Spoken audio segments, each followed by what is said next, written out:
Birds fly, fishes swim, and children play. So if play is so important for children, why shouldn't we talk about it today? So we have with us Pallavi Poojari Mohindra, who's the founder of Nurturant, and she tells me that she gets to play with children every day. She talks to parents about playing. So thank you, Pallavi, for joining us, and let's have a conversation about why should children play? The seeds of democracy and world peace are not sown in middle school or college or adulthood. It is sown in early childhood. Children don't need to be taught how to play. It's universal. I sometimes actually feel bad for fathers because it's again gender stereotyping that they are affected with. Society puts this kind of an embargo on them to say, oh no, a father can't change a diaper. People think play is expensive. They don't want your fancy toys. All they want is you. Children as young as 2 and 3 are being put on anti-anxiety medicines. In our busy minds and our busy schedules, we've forgotten what engagement really means.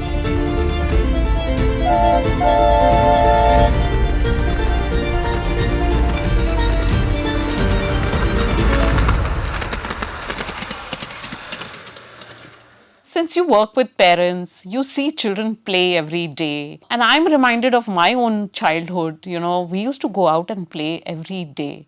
And now when I see outdoors, I hardly find children playing outdoors. What has happened? And what would you suggest to parents to do that they send their children out to play far more often? Yeah. Why play, actually? Let's just talk about why play. Why play is so important, right?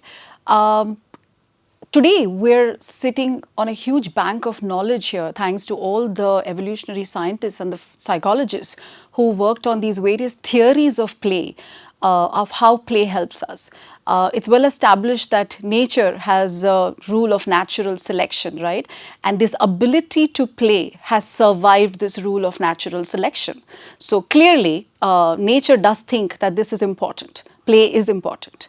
And like I mentioned earlier, children don't need to be taught how to play. It's universal. Across societies, across countries, across civilizations, children play. Right from the time they're babies, toddlers. In fact, human species has the longest span of childhood. It survived simply because play is the means by which children simulate the real world, much like a scientist in a laboratory, right? You simulate the real world in your lab. You kind of work at it repetitively. Every day there's a new nuance that you bring into it, and that's how ultimately you are really ready to take that out to the world. The same is with play and children. They simulate the real world, the survival, these basic needs to survive right into adulthood is learnt through play by simulating this. Can you give us some examples of things that help parents understand when you say that they simulate everyday life? Let's look at the domains that get benefited by play, right? So first of all, the physical. There is so much talk that 95% of the brain gets developed in the first 5 years, and therefore we need to show them flashcards and we need to do this for their brain development and that for their brain development. There's so much noise around that. Why is it that we forget that we humans, much like most mammals, are born with not fully developed physical bodies, right? Our skeletal, our muscular structures, our essential organs are all developing right through childhood. Now, how do you develop and strengthen this? How do children do that? Not like adults that they don't go to the gym and pump iron, right? They do it through play, by running around, by falling, by climbing, by chasing each other, by dodging. Now, is that again a basic primal need for human beings to survive as a species? Absolutely. If you can't pull yourself up and run, you can't climb, how do you really survive into adulthood? We're so focused on putting a pencil in their hand that, it's by age 4, they should at least write a few letters and, all of that. But we're not understanding that, again, the muscle strength of the palms and the fingers come by playing. When you pick up that clay, when you manipulate it, when you pick up something and move it from one place to another, that's how you really strengthen the muscles of the fingers and the palms, which later is ready to hold the pencil and write the pincer grasp. So I think that's a very interesting point that you make. There is so much focus that children should start learning, but we do then need to kind of recognize that playing is actually learning. Playing is the work that children do to learn, isn't it? So, for example, if children are playing in a doll's house, they're pretending to play, what would you suggest? What would you advise parents that they should encourage their children to do pretend play? So, what would happen if they do pretend play? I'm reminded of a quote by Einstein who said that if you want to be intelligent like me, then encourage your children to read fairy tales. And if you want to be more intelligent, read more fairy tales, right? What does fairy tales really do? It's, again, the domains that get benefited by play, right? It's the intellectual. When a child is role playing, there is so much learning in that. Like, for example, when children play house, right? When one child takes on the role of the dad and the other child takes on the role of the mother, what is happening here? They have simulated the real world situation to learn how to do this. They have figured out that we need rules of play. They're talking to each other, language development. They are negotiating because one will say, this is my rule. The other one will say, no ways, I don't really agree. Right there is dissent.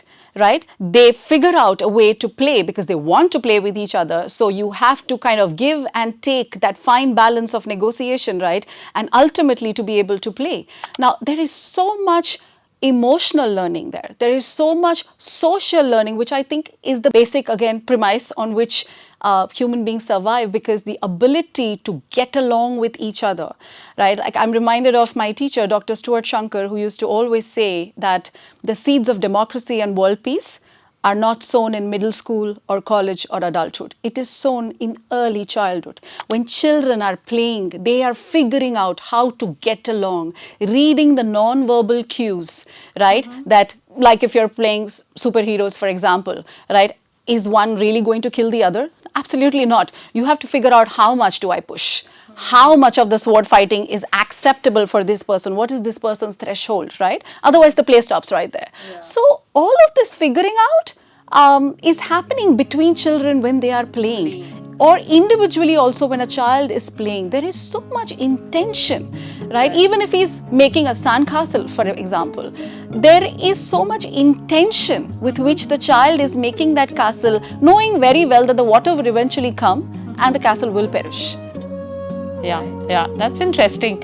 And one of the things that I'm also kind of thinking about, and is a question that often kind of comes up talking to young parents, is, the father will often say that, I really don't have the time. What would you advise parents on that? I sometimes actually feel bad for fathers because it's again gender stereotyping that they are affected with.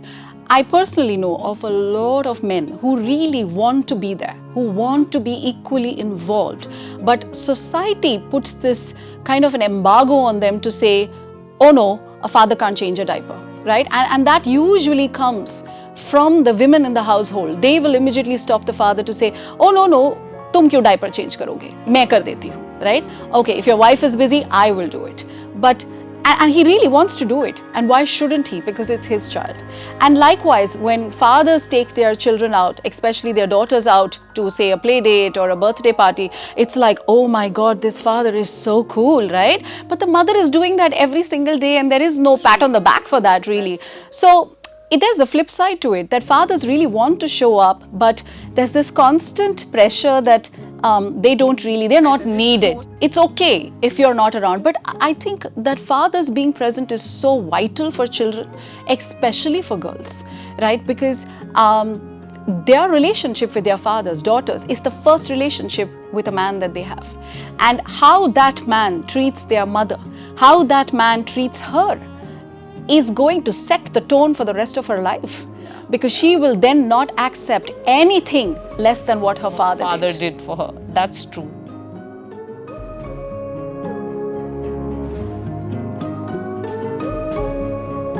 What is your thoughts about use of digital devices? We're hearing stories, and parents are like, I don't have the time. And often you see, you go to a shopping mall, and the kid is crying for a toy, and the parent will just pass on a phone and say, keep the child engaged. Well, you've answered it yourself, right? Like, who's being served? Is it the child that's being engaged, or is it you who, as the caregiver, looking for a shortcut, or because you don't have time, or you don't have the inclination, right? It's that. And because a child who's not watched TV, who's never seen a screen, will never come and say, give me the screen. What he will come and tell you is, play with me. Right. And we don't want to deal with that play with me, because as adults, we've either forgotten how to play, we've forgotten how to even be playful and joyful in daily lives. And therefore, we don't really know how to go down on our hands and knees and play. So that's when we are like, okay, what's the easy way out? Give the screen, because it's a distraction. And then it becomes a vicious cycle, because then we don't know how to really put an end to it and take it out of the system. Because once the screen is introduced, see, play is a lot of work for the child. It's a lot of physical work, it's a lot of mental work, and once you realize that I don't need to do all this work, the screen is doing all the work for me, it's extremely easy. And of course, then there's the dopamine rush, right? Because the screen time is like, just sit there, and the TV is called an idiot box for a reason. I like that. Yeah. So I'm just kind of thinking that, play for children does not necessarily require that there is an adult. Children know how to engage themselves. What would you suggest to a parent? Do they always need to be kind of there playing, or there can be moments where the child can be left alone? Because parents sometimes wonder, do I have to be always engaged with the child? I think here we probably should talk about what is really play, right? There was this interesting research done where in one of the researches they had shown photographs of children in a joyful engagement, and kindergartners were asked to pinpoint where children were actually playing, and kindergartners picked out all the pictures where there was no adult in the picture. Right? So which means they automatically assumed that if an adult is in the picture, that's not play. Right? And that brings me to what is really play. Play essentially is self-directed. It is self-motivated. There is a free choice to choose what you want to do and how you want to manipulate that act, right? There are rules of engagement. I mean, to most people, I hear this very often, people saying, oh, that's unstructured play, right? Free play, it just doesn't make sense. Where is the learning in that? But play is never unstructured, because if you truly observe a child at play, you look at his face, there is so much concentration, there is intention. Every piece of block goes with intention. It's not by accident, right? And therefore, it's intrinsically motivated. Their rules are there in their head. If two children are playing, there are rules of play which they have decided, right? Like if two children are playing house, right? If one has taken on the role of dad and the other one has taken on the role of the mother, they have to stick to those rules. Yeah. Suddenly the dad can't be like, oh, I want to be the baby and I will now howl and you will take care of me. True. In real life that may happen, but not in play, because you have to stick to character, right? So there is a lot of structure in how play is happening. So this is what is play. So what does that really tell us about children and their play? They are capable of long, independent periods where they can gainfully play. They come to you. I don't want to really sound technical, but it's that whole attachment theory, right? They come to you for that, filling their cup, if I may use that, for filling their cup, to know that you're there, to know that they are safe, that they are needed, you are there, you have an eye on them. And once their cup is full, they will go right back. To their play. They will go right back. I wouldn't even say play. They will go back to exploring the world, learning about the world through play. Right? And that's why when parents say he's so clingy and he just can't play by himself and he needs my constant engagement, that again comes back to the fact that we don't know how to fill their cup. In our busy minds and our busy schedules, we've forgotten what engagement really means. None of us need another human 24/7. We don't even need our spouses 24/7. We just need that really heart-to-heart connect. And that's enough. That could be 30 minutes, that could be 45 minutes, that could be as less as 10 minutes, right? It's really how much connection you're seeking at that point in time. And that's enough. I mean, I hope parents are listening to this. I think that would be such an amazing commitment that every parent can do towards their own children, that they spend that hour of play every day with their children. So just, one other kind of thing that comes to my mind, I'm sure you also work with parents who have children with some disabilities. What is your advice there? The child definitely has, there is the whole thing about where the child may need some additional support. But how do you think play helps there in terms of both the relationship but also the engagement for the parent and the child? When there's a lot of talk about inclusivity nowadays, right? Not just at the workplaces, but even at the school level. But what I really want everyone to think about is, are we truly inclusive? Because in our daily lives, when we see a child on the spectrum who is unable to really calm themselves down, for example, at a birthday party, there are all of the other children and then there is this child who's on the spectrum, for example. Are we truly being inclusive in how we talk to our own children about this particular child?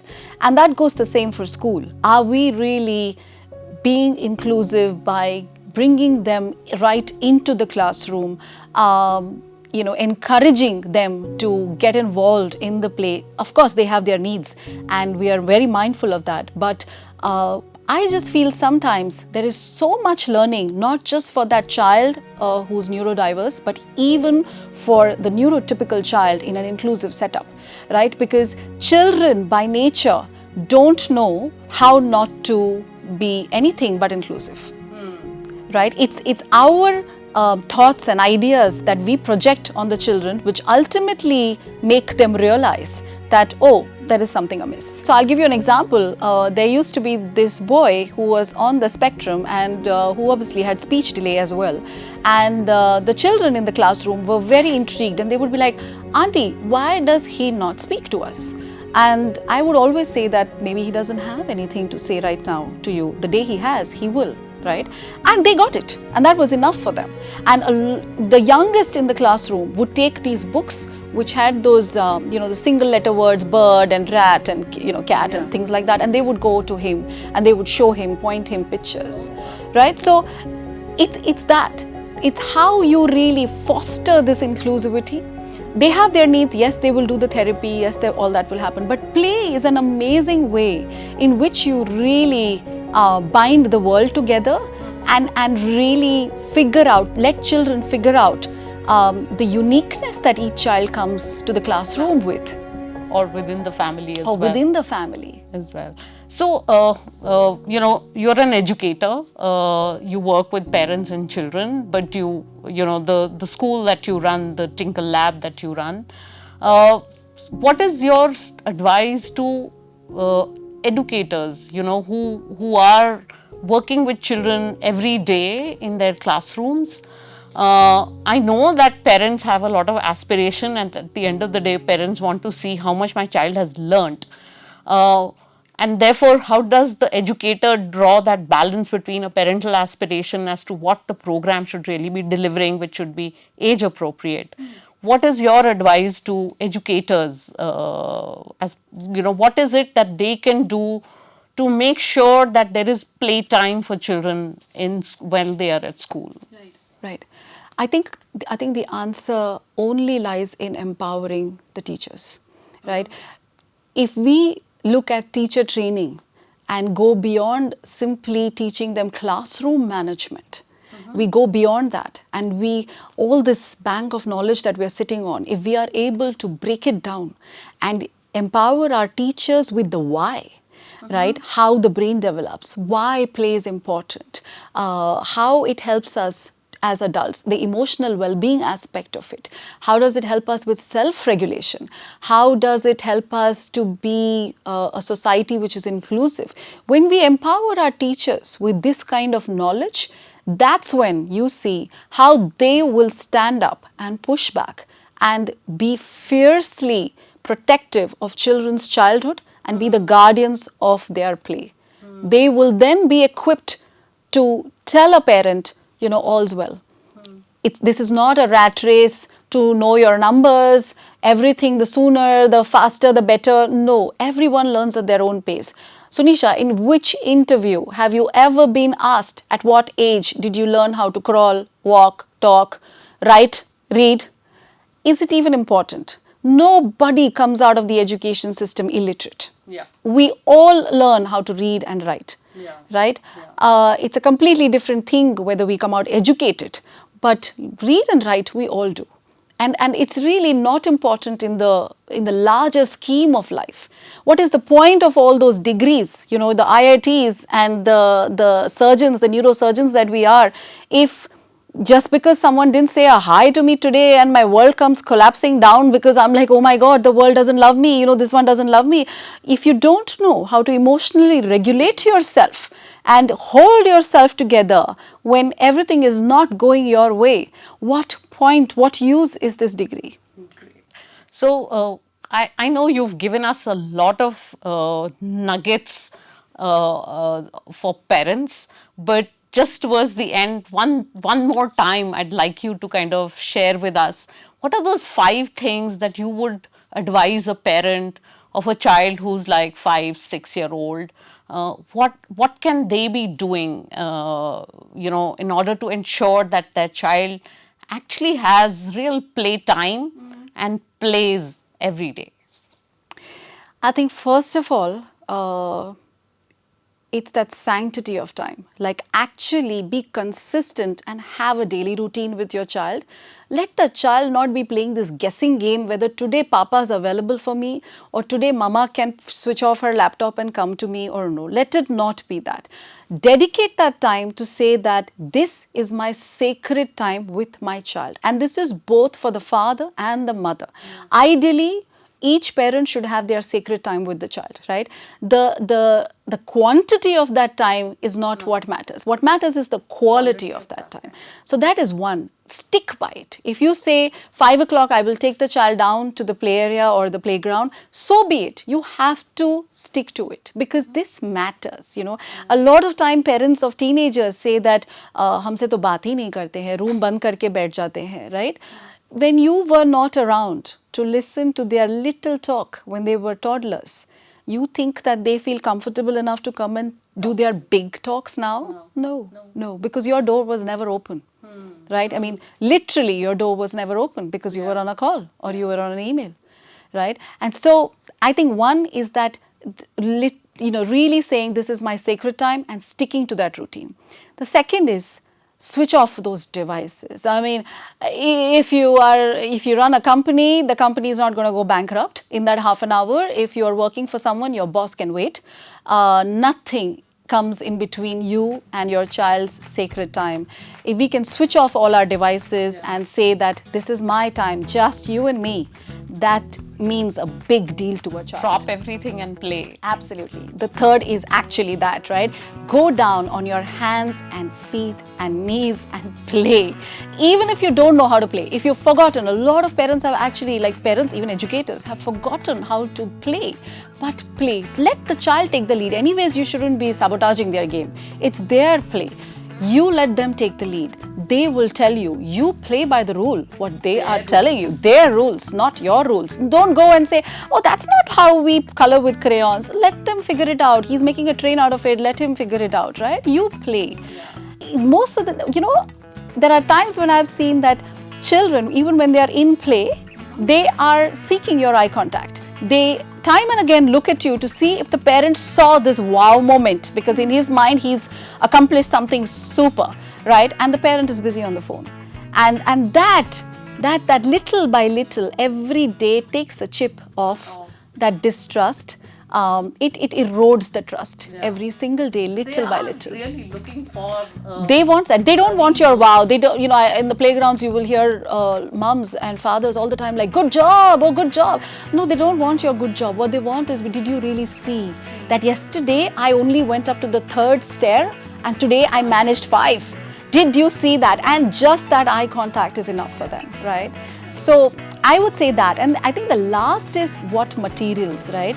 It's not the fancy toys. I'm it's glad not you're bringing up that. Yeah, like people think play is expensive. But play is not expensive. There you see babies and toddlers, they're the happiest crawling into your kitchen and taking out all the spoons and the katoris and the everything out of your kitchen, right? They want your old dupattas to play with and your old saris to play with. They don't want your fancy toys. All they want is you. And they want those daily objects, because like I said, it's real world simulation. Where is the real world simulation if the toy is doing all the talking? So involve them in your daily chores. Make gardening play. Laundry, when you're folding clothes, can be a color sorting activity, right? You can make a game out of that. There are so many things around the house that can be games. Pallavi, another thought that comes to mind is there are a lot of things that we used to play as kids and we don't see kids playing today. What are the kind of play that children are missing out on today? And how is that then really affecting their childhood? One aspect of play that I really think children are missing out today is the outdoor play, right? And now within outdoor play again, it's the rough and tumble, those risky play that look outright dangerous. I was looking at this image from the 1980s, which had like really tall structures to climb and those bars to hang from. But nowadays you look at our parks, they're all like really, really safe. They're not pushing the limits. And what's happening therefore is that children are not understanding their physical bodies in space. They are unable to really assess risk. They're unable to understand if you get into a dangerous situation, how do you get out of that, right? Now, these are again primal needs for survival into adulthood, which they're totally missing out on.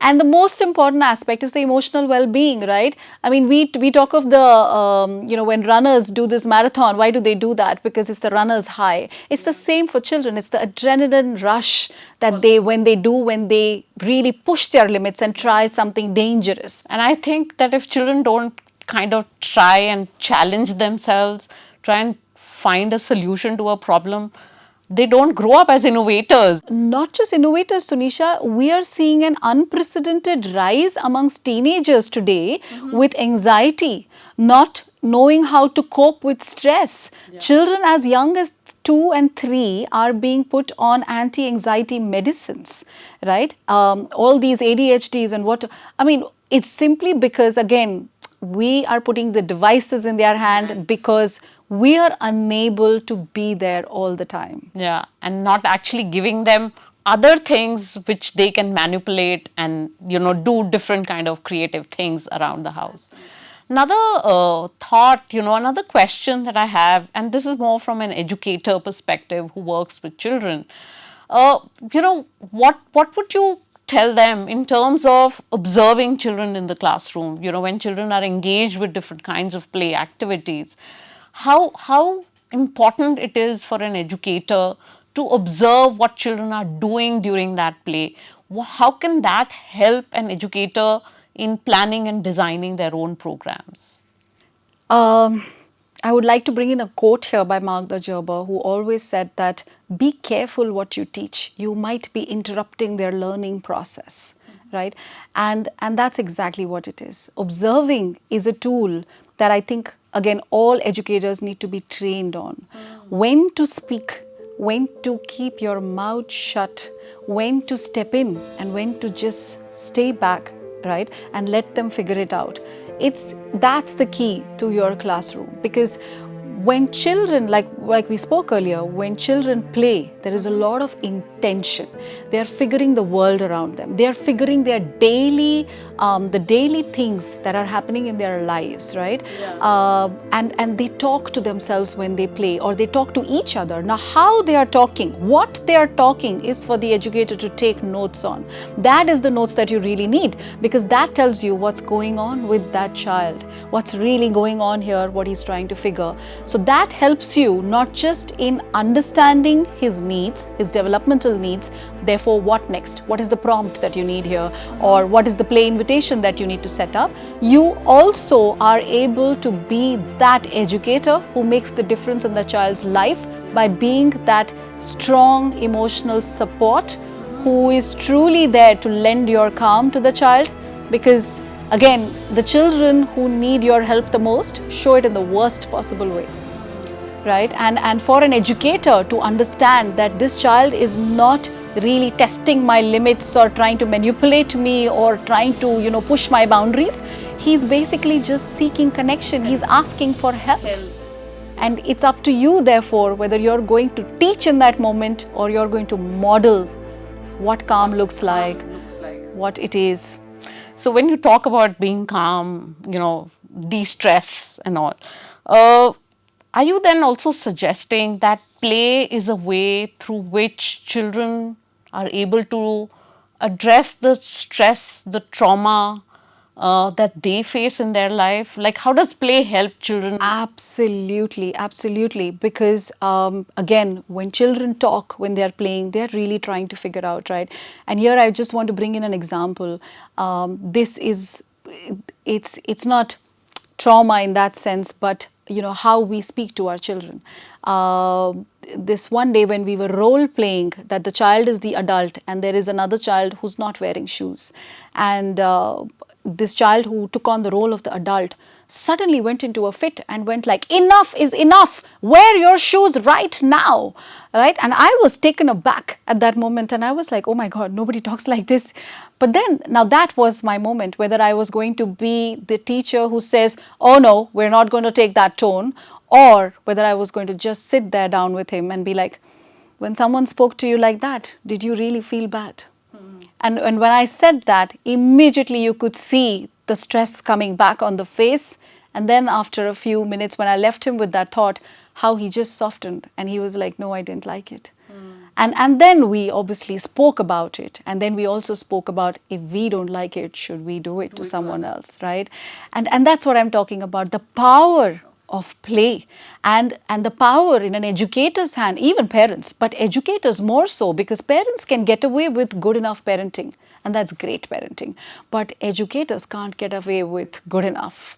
You've got to really be that person for them in their life. Great. I think these are such important things that you've said, and so valuable. I hope that parents who are listening to you will take note of these things. And one of the things that I'd like to leave this conversation with is the message around drop everything and play with your child every day. Let your children take the lead. Let them be the leaders in playing today and every day.